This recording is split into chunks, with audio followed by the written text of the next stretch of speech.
মধ্যরাতে যমুনার জল দিন শেষে গিয়ে ঠেকলো শাহবাগে। এয়ারপোর্ট দিয়ে অনুমতি সহ সাবেক রাষ্ট্রপতির দেশ ছেড়ে যাওয়ার ঘটনা শেষ হলো নারায়ণগঞ্জে আইবি রহমানকে গ্রেপ্তারের মধ্য দিয়ে।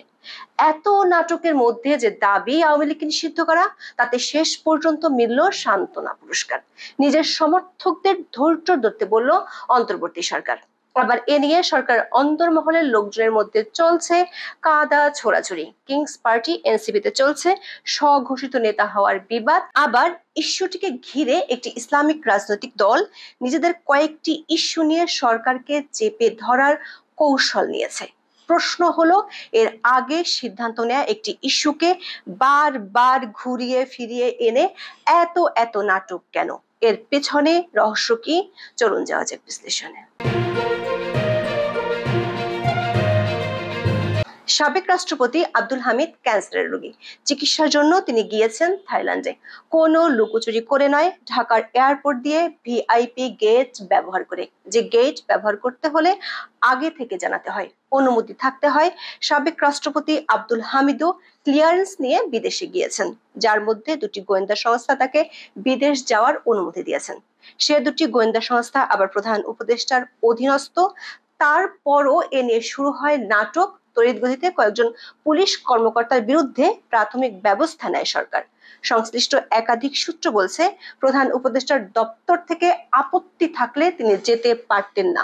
এর সূত্র ধরে শুরু হয় পুরাতন দাবির নতুন মঞ্চায়ন। আওয়ামী লীগকে নিষিদ্ধ করতে হবে এমন রব তোলেন এনসিপির একজন নেতা।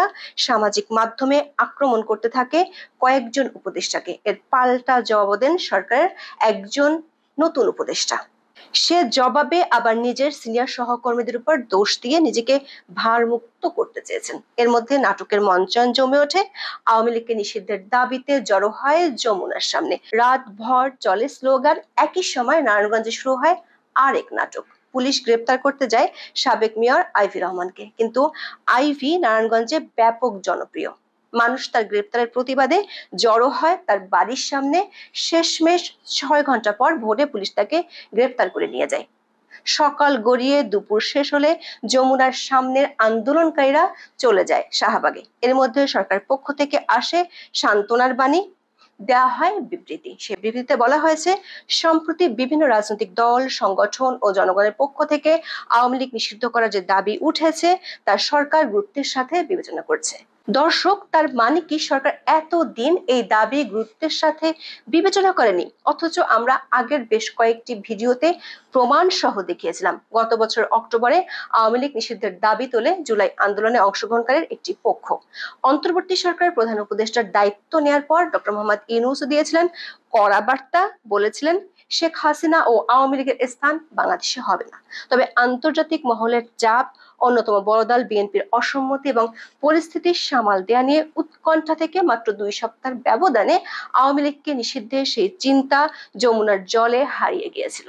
এর মধ্যে গত জানুয়ারি থেকে এপ্রিল পর্যন্ত প্রতি মাসে সরকারের পক্ষ থেকে অথবা এনসিপি নেতাদের কাছ থেকে আওয়ামী লীগকে নিষিদ্ধ করার ইস্যুটি কমপক্ষে একবার করে আলোচনায় নিয়ে আসা হতো। এমন পরিস্থিতিতে সরকার যদি এখন এসে বলে সরকার এখন বিষয়টি গুরুত্ব দিয়ে বিবেচনা করছে, তাহলে এই প্রশ্ন কি অমূলক হবে না যে সরকার এতদিন নাটক করেছিল বা অন্য কোনো ইস্যুকে ধামা চাপা দিতে এই ইস্যুটিকে ট্রাম্প কার্ড হিসেবে খেলার চেষ্টা করত? ডক্টর ইউনূস সরকারের যে বিবৃতি, সেখানে আরো কিছু মজার তথ্য আছে। সরকার বলছে, আওয়ামী লীগকে নিষিদ্ধ করার ব্যাপারে সরকার রাজনৈতিক দলগুলোর সাথে ইতিমধ্যে যোগাযোগ স্থাপন করেছে। তাদের সাথে আলোচনা করে দ্রুত সিদ্ধান্ত গ্রহণ করবে। দর্শক, গত বছরের 3 অক্টোবর বিএনপির পক্ষ থেকে সরকারকে পরিষ্কার জানিয়ে দেওয়া হয়েছিল আওয়ামী লীগকে নির্বাচনে বাধা ও নিষিদ্ধের পক্ষে নয় দলটি। সবশেষ 9 মে দলটি আবারও জানিয়ে দিয়েছে তারা কোনো রাজনৈতিক দলকে নিষিদ্ধ করতে চায় না। চলতি বছরের 31 মার্চ জামায়াত ইসলামের পক্ষ থেকেও একই ধরনের মত সরকারকে জানিয়ে দেওয়া হয়েছিল। তাহলে সরকার আর কোন রাজনৈতিক দলের সাথে আলোচনা করতে চায়? সরকারের বিবৃতিতে আরো বলা হয়েছে, আওয়ামী লীগের নেতা ও সমর্থকদের সন্ত্রাসী কার্যক্রমের বিষয়ে জাতিসংঘের প্রতিবেদন সরকার বিবেচনায় রাখছে। সে পর্যন্ত সকলকে ধৈর্য ধারণ করার আহ্বান জানাচ্ছে। দর্শক, জাতিসংঘের প্রতিবেদনে পরিষ্কারভাবে কোন রাজনৈতিক দলকে নিষিদ্ধ না করার সুপারিশ করা হয়েছে। তাহলে সে রিপোর্টকে বিবেচনায় নিয়ে সরকার কিভাবে আওয়ামী লীগকে নিষিদ্ধের উদ্যোগ নেবে? দর্শক, এর আগে গত 7 মাসের মধ্যে প্রত্যেক মাসে আওয়ামী লীগ নিষিদ্ধের দাবি নাটক মঞ্চস্থ হতে আমরা দেখেছি।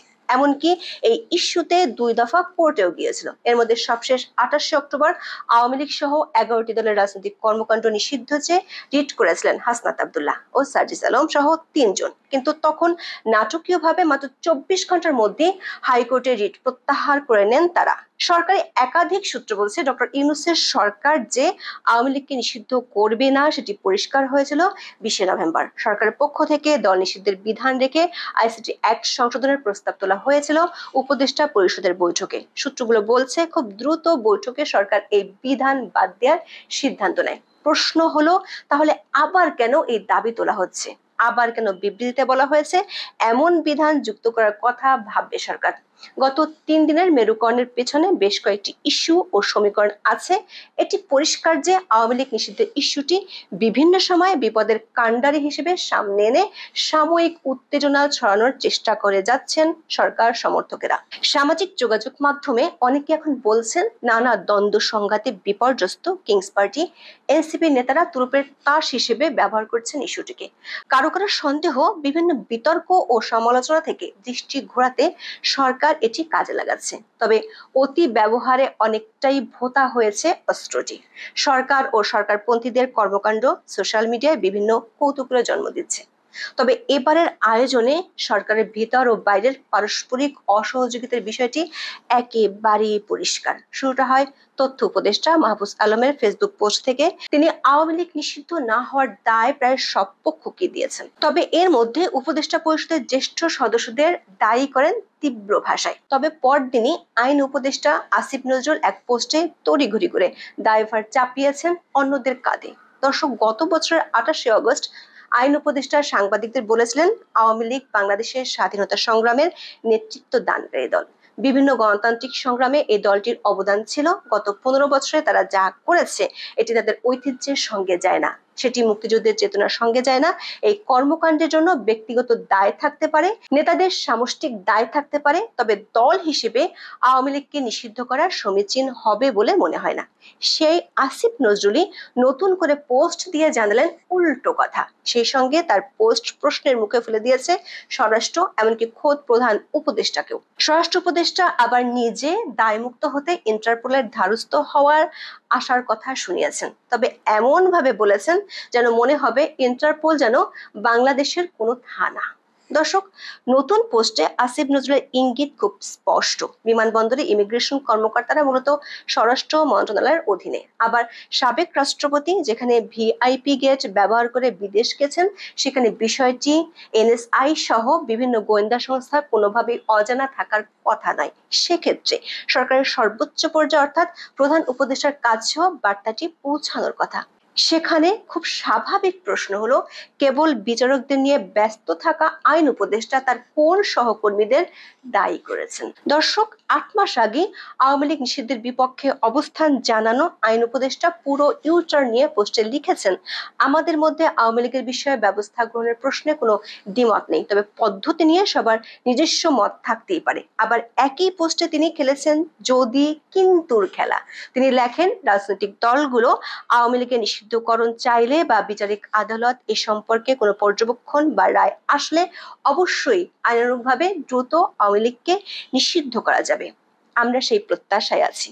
তার এই পোস্ট থেকেও পরিষ্কার নির্বাহী কোনো আদেশের পথে হাঁটার ইচ্ছে নেই সরকারের। অথচ এ নিয়ে চলছে যমুনা থেকে শাহবাগ, এয়ারপোর্ট থেকে নারায়ণগঞ্জ পর্যন্ত নাটক।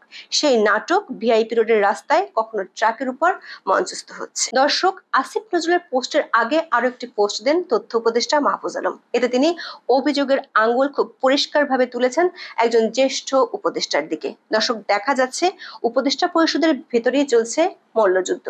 একদল ঘায়েল করতে চাইছে অন্য দলকে। মাহফুজ ও আসিফ নজরুলের মতো উপদেষ্টারা এটি করতে গিয়ে ফেসবুক কেন্দ্রিক নালিশ জানানোর আশ্রয় নিচ্ছেন। প্রশ্ন উঠেছে, গোপনীয়তা রক্ষার শপথ নিয়ে সাধারণ ফেসবুক ব্যবহারকারীর ভূমিকা তারা নামতে পারেন কিনা। আবার তাদের বক্তব্যে উপদেষ্টা পরিষদের মধ্যে ব্যাপক বিভাজনও স্পষ্ট, যা বিপাকে ফেলেছে খোদ প্রধান উপদেষ্টাকেও। আওয়ামী লীগকে উৎখাতের চেষ্টা করতে গিয়ে নিজেরাই জড়িয়ে পড়েছেন তীব্র বিরোধে। দর্শক, যমুনার সামনে অবস্থান কর্মসূচির আয়োজন নিয়েও তৈরি হয়েছে জটিলতা। এনসিপির মধ্যে চলছে ব্যাপক বিরোধ। এনসিপি থেকে বের হয়ে একটি গ্রুপ নিজেদের একটি প্ল্যাটফর্মের ঘোষণা দিয়েছে। তাদের আত্মপ্রকাশ হয় 9 মে, কিন্তু সে আত্মপ্রকাশে লোক সমাগম নিয়ে সংশয় ছিল। তারা সাহায্য চায় এনসিপির একটি গ্রুপের কাছে। এনসিপির ওই গ্রুপটি আওয়ামী লীগ নিষিদ্ধের ইস্যুটি সামনে নিয়ে আসে, নেতৃত্ব দেন এরই মধ্যে ব্যাপকভাবে বিতর্কিত হয়ে পড়া এক নেতা। নিজেই সিদ্ধান্ত নিয়ে ফেসবুকে স্ট্যাটাস দিয়ে দেন এনসিপি যমুনার সামনে যাচ্ছে। বিপাকে পড়ে যায় বাকি নেতারা। তারাও উপায় না দেখে সেখানে যান। বিষয়টি নিয়ে তৈরি হয় দল ভাঙার মতো অবস্থা। সংবাদ মাধ্যমগুলোর প্রতিবেদন থেকে জানা যায়, শুরুতে অল্প কিছু নেতাকর্মী নিয়ে যমুনার সামনে যান হাসনাত। পরে তাদের সঙ্গে নাহিদ ইসলাম সহ অন্য নেতারা যোগ দেন। তবে এর পরেও উপস্থিতি ছিল নগণ্য। মধ্যরাতে ছাত্র শিবিরের একটি অংশ যাওয়ার পর কিছুটা বাড়ে উপস্থিতি। এরপর মঞ্চ বানিয়ে শুক্রবার বা জুমা সমাবেশের ঘোষণা দেওয়া হয়। এবারেও যে উত্তেজনা বেশিক্ষণ বজায় থাকবে না তার ইঙ্গিত মিলতে থাকে 9 মে সকাল থেকে। সরকারপন্থীদের দাবিতে সরকার নিয়ন্ত্রিত নানান সুবিধার ছড়াছড়ি ছিল চোখে পড়ার মতো। এমনকি গরম থেকে আরাম দিতে সিটি কর্পোরেশনের গাড়ি থেকে পানি ছেটাতেও দেখা গেছে। এরপর দুপুরের দিকে আসে সরকারি ভাষ্য, যেখানে ছিল আগের কথারই পুনরাবৃত্তি। সূত্রগুলো বলছে, আব্দুল হামিদের ইস্যুটি চাপা দিতে সরকার আইবি রহমানকে গ্রেপ্তারের নাটক করে, কিন্তু সেটিও উল্টো হয়ে যায়। আইবি রহমান যে এত জনপ্রিয়, এখনো তার গ্রেপ্তারে স্থানীয় লোকজন কাঁদবে সেটি সরকারের ভাবনায় ছিল না। দর্শক, সরকার রাখাইন ইস্যুতে গত কয়েক সপ্তাহ ধরে বেকায়দায় আছে। দেশের সব স্তরের মানুষ রাখাইনের জন্য করিডোরের বিরোধিতা করেছে, অথচ মার্কিন চাপে নাকাল সরকারের পরিস্থিতি। এরই মধ্যে গণমাধ্যমের খবর হলো, হয় রাখাইন করিডোর, না হয় নির্বাচন। এমন পরিস্থিতিতে পড়েছে সরকার। আবার নির্বাচন দিলে ক্ষমতার মসনদ ছেড়ে চলে যেতে হবে ডক্টর ইউনূসের সরকারকে, কিন্তু সহসা তারা যে সেটি চান না তা এরই মধ্যে পরিষ্কার হয়ে গেছে। তাই অনেকে মনে করছেন আগের মতোই সরকার দেশের মানুষের দৃষ্টি অন্যদিকে ঘোরাতে পুরাতন নাটকের নতুন মঞ্চায়ন করেছে। দর্শক, জুলাই সনদ করা নিয়ে ঠিক একই ভাষ্য দিয়েছিল সরকার। এরপর কেটে গেছে মাসের পর মাস, জুলাই সনদ আর আসেনি, হারিয়ে গেছে বুড়িগঙ্গার জলে। এর দায় অবশ্য যথারীতি বিএনপিকে দিয়েছেন উপদেষ্টা মাহফুজ। দলটিকে ইঙ্গিত করে ফেসবুকে তিনি লিখেছেন, আমরা আপনাদের দলীয় প্রধানের আশ্বাসে আস্থা রেখেছিলাম। প্রশ্ন হলো, জুলাই সনদের হাল দেখার পরেও আওয়ামী লীগ প্রশ্নে আবার সেই একই পথ দেখিয়ে কি বার্তা দিচ্ছে অন্তর্বর্তী সরকার? আজ এ পর্যন্ত। সবাই ভালো থাকুন, সুস্থ থাকুন, নিরাপদে থাকুন। দেখা হবে আগামী পর্বে।